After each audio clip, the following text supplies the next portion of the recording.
आदि पुस्तक 35 पर्व। अनंतर परमेश्वर जाकुब कहिले, तुम्हें उठी बैथेल को जाई सेठारे बास कर। पुणी तुम्भ भ्राता एसो सम्मुखरू पलाइबा समय जो परमेश्वर दर्शन देइथिले ताहांक उद्देश्य रे यज्ञवेदी निर्माण कर। तहिरे जाकुब अपना परिजन और संगी लोक मानकु कहिले, तुम्भ मानक निकटरे जे सबु विदेशीय देवता अछंती सेमानकु दूर कर, आपणा मानकु सूची कर, पुणी आपणा मानकर वस्त्र परिवर्तन कर। पुणी आस आम्भे माने उठी बैथेल को जाऊ, जो परमेश्वर मोर दुखर दिन रे मो प्रार्थनार उत्तर देले और मोर गमनर पथरे मोर सहाय होइतिले ताहांक उद्देश्य रे मु सेही स्थान रे गोटे यज्ञवेदी निर्माण करिवि। तहिरे सेमाने आपणा मानक निकटस्थ विदेशीय देवता और कर्णकुंडल सकल घेनी जाकुबंकु देले। पुणी से ताहा सबु नेई सिक्किम निकटवर्ती अलोन वृक्ष मूले लुचाई रखिले। ए उत्तारे सेमाने यात्रा कले। सेतेबेले चतुर्दिगस्थ नगर रे परमेश्वर ठारू भय उपस्थित हेबारु सेमाने जाकुबंकर पुत्र मानकु गोड़ाइले नाही। अनंतर जाकुब और तांकर संगी समूह किनान देशस्थ लुसरे अर्थात बैथल रे उपस्थित हेले। सेठारे से एक यज्ञवेदी निर्माण करी सेही स्थानर नाम एल बैथेल अर्थात बैथेल परमेश्वर रखिले। कारण जाकुब भ्रातृ भय पलाइबा बेले परमेश्वर सेही स्थान रे तांकु दर्शन देइथिले। आउ सेही स्थान रे रिबिकार दबरा नामनी धात्रीर मृत्यु हुअन्ते बैथेल अधस्थित अलोन वृक्ष मूले ताहार कबर हैला। पुणी सेही स्थानर नाम अलोन बाखुत अर्थात शोक वृक्ष हैला।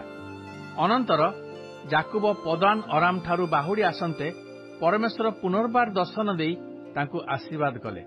पुणी परमेश्वर तांकु कहिले, तुम्भर नाम जाकुब, मात्र तुम्भर नाम आउ जाकुब हेबो नाही, तुम्भर नाम इस्राएल हेबो।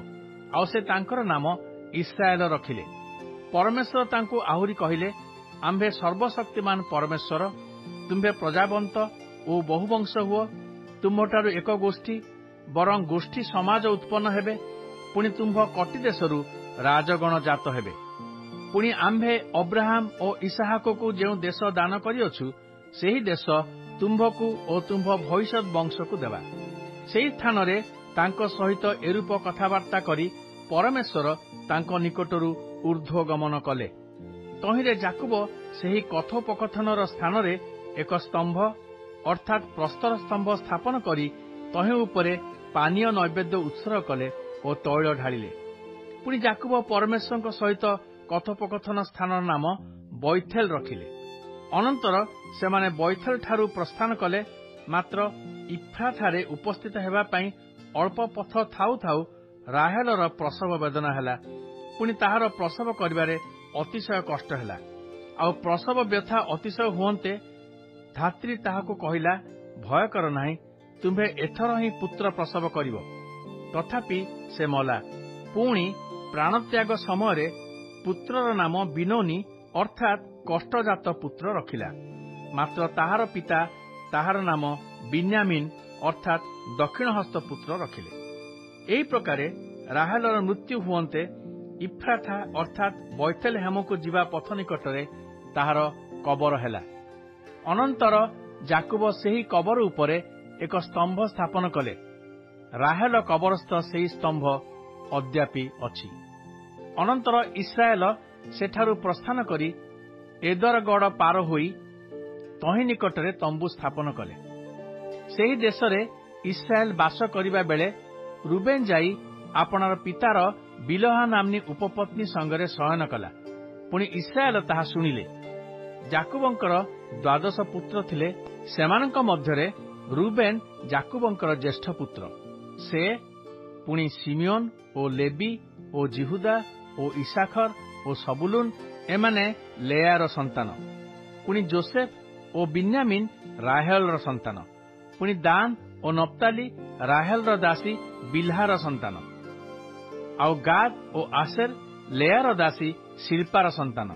जाकुबंकर एही समस्त पुत्र पदन अरामठारे जन्मिथिले। अनंतर किरियाथर्ब अर्थात हिब्रोन नगरर निकटवर्ती मम्री नामक जो स्थान रे अब्राहम और इसाहाक प्रवास करथिले सेही स्थान रे जाकुब आपणा पिता ଇସାକ ନିକଟରେ ଉପସ୍ଥିତ ହେଲେ। ଇସାକଙ୍କର ଆୟୁର ପରିମାଣ 180 ବର୍ଷ ଥିଲା। ଅନନ୍ତର ଇସାକ ବୃଦ୍ଧ ଓ ପୂର୍ଣ୍ଣାୟୀ ହୋଇ ପ୍ରାଣତ୍ୟାଗ କରନ୍ତେ ଆପଣା ଲୋକମାନଙ୍କ ନିକଟରେ ସଂଗୃହୀତ ହେଲେ। ପୁଣି ତାଙ୍କର ପୁତ୍ର ଏସୋ ଓ ଯାକୁବ ତାଙ୍କୁ କବର ଦେଲେ।